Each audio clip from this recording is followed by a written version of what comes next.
Hello everyone, I'm Nathan Bartecki, and welcome to my first ever artist review. And today I'll be diving into the strange and enigmatic world of Slint, one of the most unique and acclaimed indie bands of the early 90s. Despite only having 2 albums through the name, Slint somehow managed to create an entire niche of music that would be foundational for so many artists after them. But even with everyone they've influenced, Slint still manages to have some sort of indescribable quality to their music that separates them from the rest. The best way I could possibly describe their sound is as a sort of cross between the atmosphere and dynamics of post-rock, the weird grooves of math rock, and the heaviness of post-hardcore. All kind of dumb John names, but I'm not the one who named them, so... Now I could begin by discussing the band's history and how they kind of got to this point, but there's an amazing documentary on YouTube for free that does a way better job than I ever could. I've put the link in the description, and if you're interested, you should definitely check it out. But let's not waste any more time. I'm here to talk about the music. So, let's go.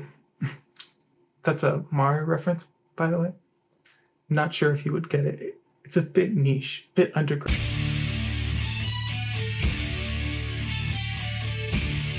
Yep, we're starting off with Tweez, an album that absolutely no one talks about.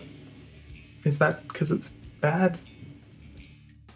What it is incredibly overshadowed by their next album. Now don't get me wrong, Spiderland is absolutely the better album, but Tweez is still pretty good for a debut, and I don't think it should be overlooked.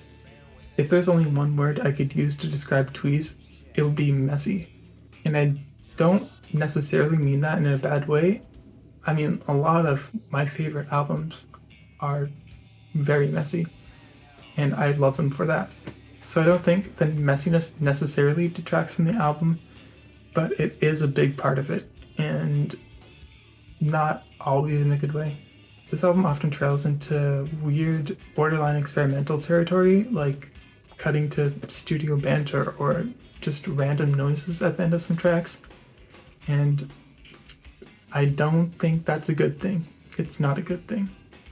The biggest detractor for this album, though, has to be its production. And surprisingly, it was handled by Steve Albini, who is considered to be like a really great producer.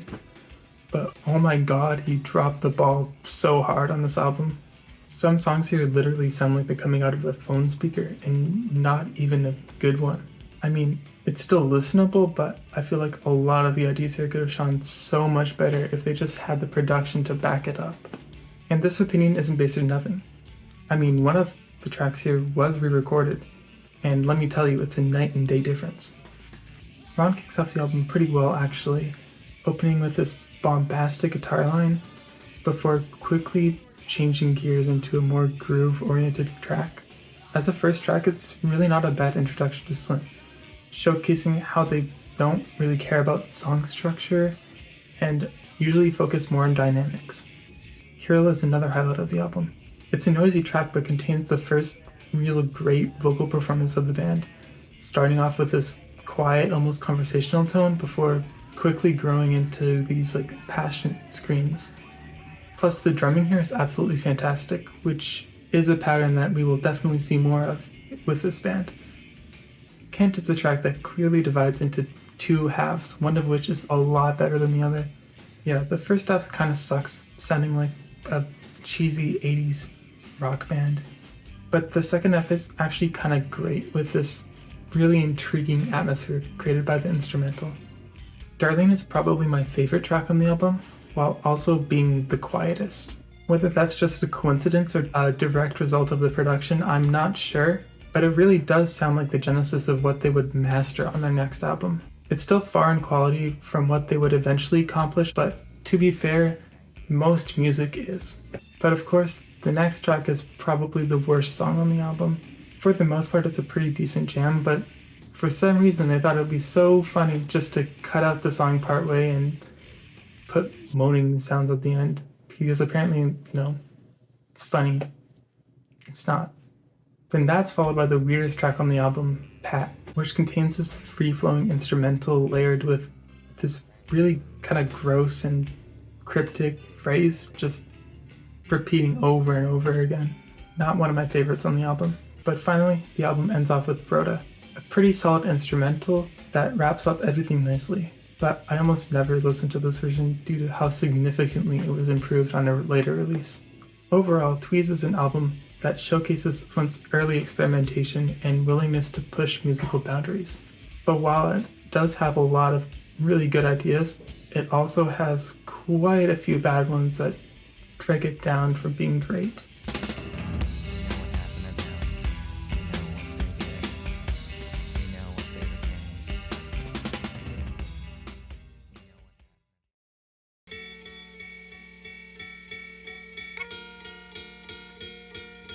Oh boy, here's the big one, the legendary Spiderland. Now, this album has been talked about so many times that I'm not sure how much I can even add to it. The album cover alone already exudes a sense of dread and mystery. I could picture this being the last known photo of a group of boys who went missing on a camping trip or something. There's a certain emotional quality, like a certain coldness that hangs over every song. It's almost an oxymoron how this album can feel so cold and distant, yet at the same time feels so intimate and vulnerable. The sort of duality is also reflected in the vocals that can switch between a quiet whisper and emotion-drenched screaming at the drop of a hat. And the lyrics here feel less like lyrics of a song and more like a piece of literature that tells a short story over every track. The album starts off incredibly well with Breadcrumb Trail, a song that sets the stage with this delicate intertwining guitar and relaxed drum groove. The vocals begin with a story about a date with a fortune teller at a carnival. And what will become a common theme on this album is how the music sort of follows along with the story, changing its timbre and dynamics to fit the place where the story's at.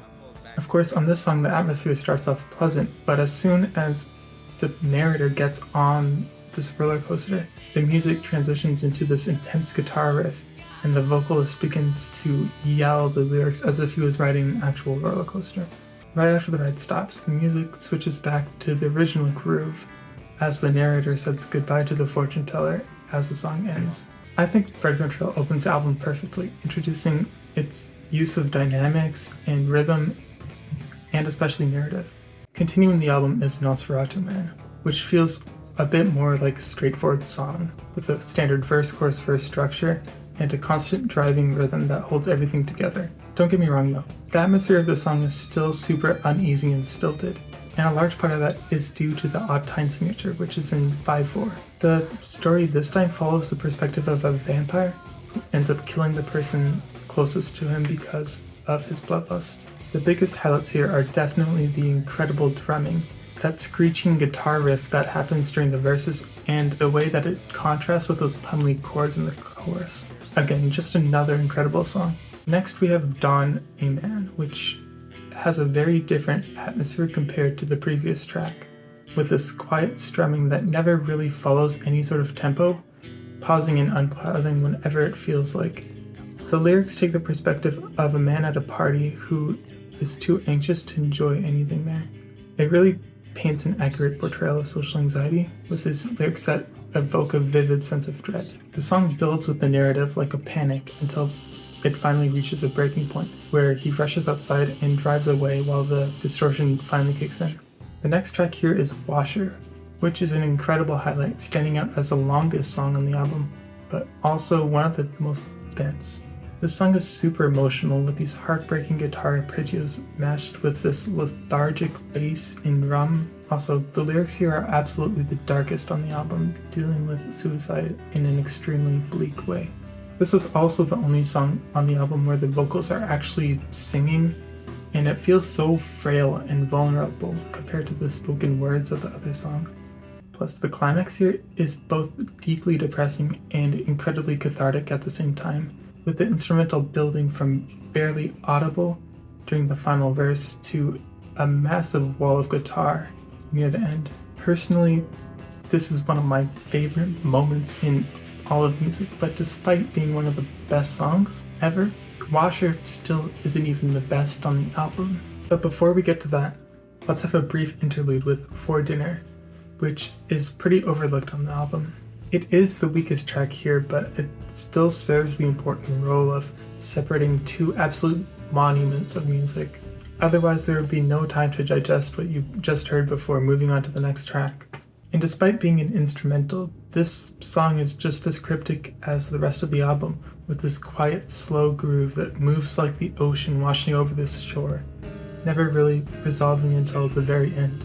And this leads right into Good Morning Captain, which is, oh yeah, one of the best songs of all time and a monumental finale to this album. The groove here is absolutely hypnotic, with this incredibly sharp drumming lulling you into a deep trance, along with the dissonant bass and twinkling guitar line. The final story in this album is probably the most cryptic of the bunch, using the perspective of a captain shipwrecked at sea as a metaphor for growing older and losing touch with who you were. Through the song, the hypnotic groove continues to build up and then fall back down again until we reach the point in the story where the captain meets a young boy. There are a lot of interpretations about what this boy could represent, but especially considering the fact that this song was written during a time where the band was sort of transitioning into adulthood, it's fair to say that the boy represents the captain's past self or younger self. I'll read the passage, but I think the line about growing taller makes quite a bit of sense if you interpret it this way. The captain reached for something to hold on to. "Help me," he whispered as he rose slowly to his feet. The boy's face went pale. He recognized the sound. Silently, he pulled down the shade against the shadow, lost in the doorstep of the empty house. "I'm trying to find my way home. And I'm sorry. And I miss you." During these lyrics, the instrumental again builds up these powerful guitar chords, but as the captain screams, "I miss you," the song finally breaks, and what results is, in my opinion, the most powerful climax in music. Plus, the yells here are so desperate and the guitar is so heavy. This moment floored me every single time I listened to it, leaving off both the album and Slint's career on this musical peak. But yeah, right after recording this album, the members of Slint all decided to part ways, and although they would reunite again, they wouldn't ever record any new music. But with just these 6 tracks, Spiderland managed to gain an incredibly large cult following, especially in online communities. Overall, this album is an incredible experience that completely deserves all the praise it gets. Easily one of my favorite albums ever.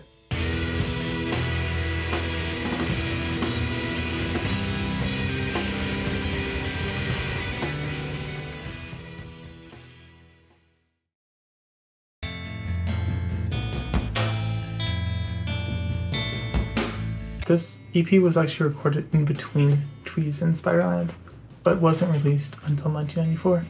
And despite messing up the production of Tweez, Steve Albini returned for these sessions and managed to correct whatever he did wrong there, because yeah, this album, or this EP, sounds incredible. I have to say, these recordings feel very close to the songwriting of Spiderland, except with much less of a focus on atmosphere and more on the grooves themselves. The first track here, Glenn, is a perfect song that loves to play with dynamics like a lot of Slint's work. Again, the drumming here is absolutely hypnotic and works well with the guitar riff to create this suspenseful mood. Then, once in a while, this song will burst out into this awesome call and response between crunchy guitar and electronic feedback. Just fantastic stuff. And the second song on here is a re-recording of Rhoda that I talked about before. And of course, the reason I brought it up was to prove that Tweez could have been a seriously great album if it weren't for the production. This recording turned what was once a short instrumental to end off an album into the heaviest, noisiest song that Slint ever made. The track is built around this mathy, dissonant guitar riff that throughout its runtime continues to add layers to itself, while the rest of the instruments take suite and become increasingly more chaotic. This continues to happen until the track completely descends into guitar feedback by the end. Overall, I think this EP is an amazing addition to Slint's discography and another fantastic showcase of their sound.